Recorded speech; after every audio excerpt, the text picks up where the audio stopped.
السلام عليكم ورحمة الله وبركاته نحمده ونصلي على رسوله الكريم أما بعد أعوذ بالله من الشيطان الرجيم بسم الله الرحمن الرحيم وأذن في الناس بالحج صدق الله সবুজ বাংলার ইসলাম ধর্ম বিষয়ক নিয়মিত আয়োজন দ্বীনের দাওয়াতে আপনাদের সাথে আছি আমি মোহাম্মদ নিয়ামতুল্লাহ।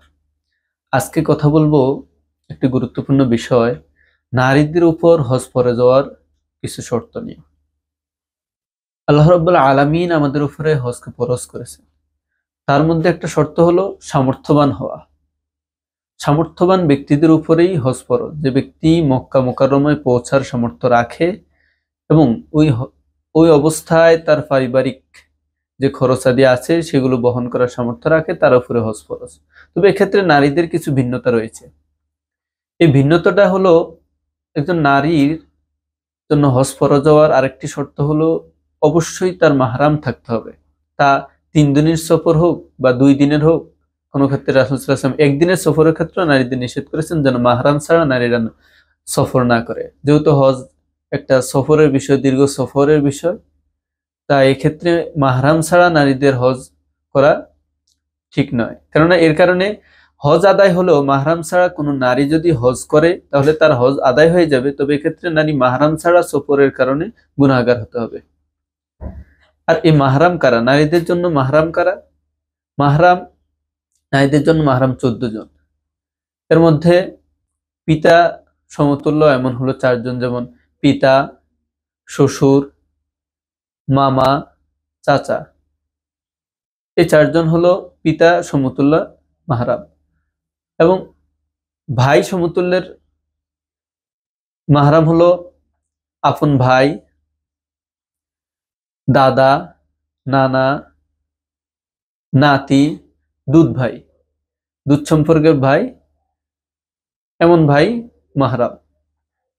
এবং নিজ ছেলে এমন সমতুল্য মাহরাম হলো 5 জন। এর মধ্যে আপন ছেলে, বোনের ছেলে, ভাইয়ের ছেলে, দুধ ছেলে এবং মেয়ের জামাতা। এই 14 জন লোক হলো মাহরাম, নারীদের জন্য মাহরাম। এই ব্যক্তি ব্যতীত এদের ব্যতীত নারীরা কোথাও সফর করা বৈধ নয়। এবং যেহেতু হজ একটা দীর্ঘ সফরের বিষয়, সেজন্য আমাদের উচিত হলো নারীদের সতর্ক করা, এবং নারীদের উচিত হলো যে এই বিষয়গুলো সতর্ক থাকা যেন মাহরাম ছাড়া হজের সফরে না যায়।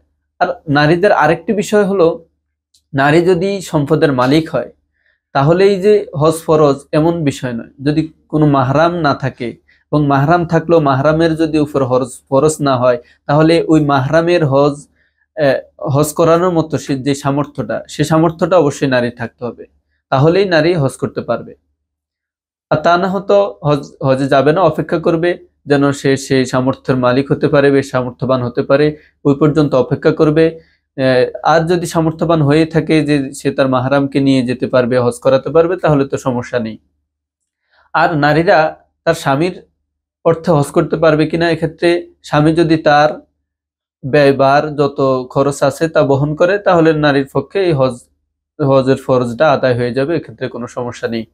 আর যদি একজন স্বামী যদি সামর্থ্যবান হয় এবং তার উপর হজ ফরজ হয়, এক্ষেত্রে তার স্ত্রীর উপর হজ ফরজ নয় যতক্ষণ না স্ত্রী নিজ মালিক না হবেন।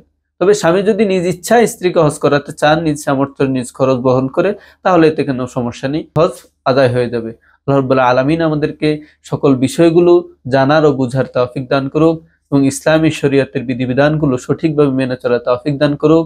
ওয়া মা আলাইনা ইল্লাল বালাগ। আসসালামু আলাইকুম ওয়া রাহমাতুল্লাহ।